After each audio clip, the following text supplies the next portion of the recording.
First మీరు junior NTR diehard fan అయితే ముందు సినిమాకి వెళ్ళిపోండి గైస్, రివ్యూస్తో మీకు అసలు సంబంధమే లేదు. హాయ్ గైస్, జస్ట్ ఇందాకే దేవరా మూవీ చూసి వచ్చా. హై ఎక్స్పెక్టేషన్స్తో 6 years తర్వాత ఎన్టీఆర్ గారి సోలో మూవీ వచ్చింది. అనిరుద్ మ్యూజిక్ డైరెక్టర్, ఆచార్య లాంటి డిజాస్టర్ తర్వాత కొరటాల శివ గారి మూవీ. చాలా హ్యూజ్ ఎక్స్పెక్టేషన్స్ ఉన్నాయి. ఇలా అంటున్నానని ఏమనుకోకండి గైస్, నాకైతే జస్ట్ బిలో యావరేజ్ అనిపించింది. ఎస్పెషల్లీ సెకండ్ హాఫ్ అయితే నాకు అస్సలు నచ్చలేదు గైస్. ఒక మినీ రాడ్ లాగా అనిపించింది. మూవీలో లాజిక్స్ అస్సలు లేవు. సెకండ్ హాఫ్ లో అయితే చాలా సెన్స్లెస్ సీన్స్ కూడా ఉన్నాయి గైస్. డీటెయిల్ గా ప్లాట్ ఏంటి, పాజిటివ్స్ అండ్ నెగిటివ్స్ లో మాట్లాడుకుందాం. సింపుల్ గా ప్లాట్ ఏంటంటే, మన అజయ్ ఒక పోలీస్ ఆఫీసర్ ఒక క్రిమినల్ ని పట్టుకోవడానికి అండర్ కవర్ గా దేవరా వాళ్ళ ఊరికి వస్తాడు.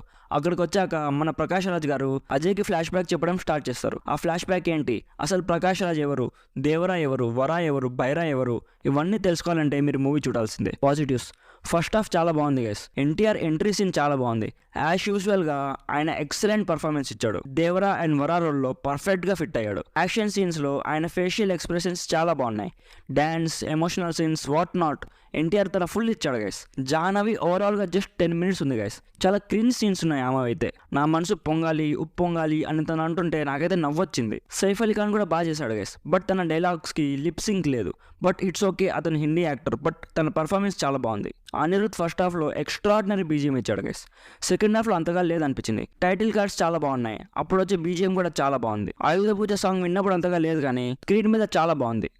యాక్షన్ సీక్వెన్సెస్ చాలా బాగున్నాయి. అండర్ వాటర్ యాక్షన్ సీక్వెన్సెస్ కూడా చాలా బాగున్నాయి. Negatives, to be frank, second half లో అసలు స్టోరీయే లేదు గైస్. ఎన్ని ఇల్లాజికల్ సీన్స్ ఉన్నాయంటే చూస్తున్నప్పుడే అరే ఏంట్రా ఇలా పెట్టేశారు అనిపించింది. సెకండ్ హాఫ్ లో సైఫ్ అలీ ఖాన్ మంచి తన చేయి విరగొడతాడు. అది తెలిసాక ఆ కొట్టినోడు చెప్పింది విని మళ్ళీ వాడిని క్షమించి సముద్రంలో కంటైనర్ దొంగతనం చేయమని పంపిస్తారు. అసలు లాజిక్ ఏమైనా ఉందా గైస్? చాలా ఇల్లాజికల్ సీన్స్ ఉన్నాయి. ఇంకా పార్ట్ 2 కోసం ఏమేమి దాచారో పార్ట్ 1లోనే స్టోరీ మొత్తం అవగొట్టేసి ఉంటే బాగుండేది అనిపించింది. ఇప్పుడు ఇది ఫ్లాప్ అయితే నెక్స్ట్ పార్ట్ తీసిన పెద్దగా హైప్ రాదు. అది కాక ఈ పార్ట్ 1లో మంచి క్లిఫ్ హ్యాంగరే లేదు గైస్. లైక్ బాహుబలి పార్ట్ 1లో, సలార్ పార్ట్ 1లో ఉన్నట్టు అస్సలు లేదు. ఆ ట్విస్ట్ ఏదైతే ఉందో సినిమా రాకముందే చాలా మంది గెస్ చేశారు. ఎగ్జాక్ట్గా అదే ఉంది గైస్. నేనైతే తల పట్టుకుని కూర్చున్నా.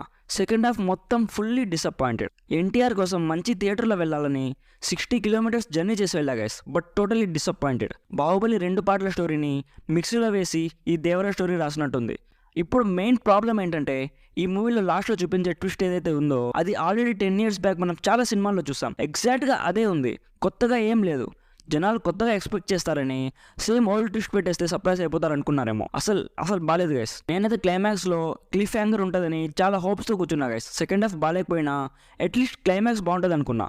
బట్ ఆ క్లిఫ్ హ్యాంగర్ చూశాక తల పట్టుకుని కూర్చున్నా. క్లైమాక్స్లో వచ్చే ఆ ట్విస్ట్ చూశాక నాలో సహనం నశించిపోయింది గైస్. ఇంకా నా వల్ల కాదనిపించింది. నేనే ఎందుకు, నా ఫ్రెండే కూడా ఉన్నాడు ఎన్టీఆర్ కల్ట్ ఫ్యాన్, వాడికి సెకండ్ హాఫ్ నచ్చలేదు. ఇంకా నార్మల్ ఆడియన్స్కి ఎలా నచ్చుతుంది? సో ఓవరాల్గా ఎన్టీఆర్ అండ్ అనిరుద్ కోసం ఒక్కసారి చూడొచ్చు భయ్య. నా సైడ్ నుంచి రికమెండెడ్ 50% జస్ట్ ఫర్ ఎన్టీఆర్స్ ఊరమాస్ performance and Anirudh's excellent background score in the first half. So ఇది దేవరా మూవీ రివ్యూ.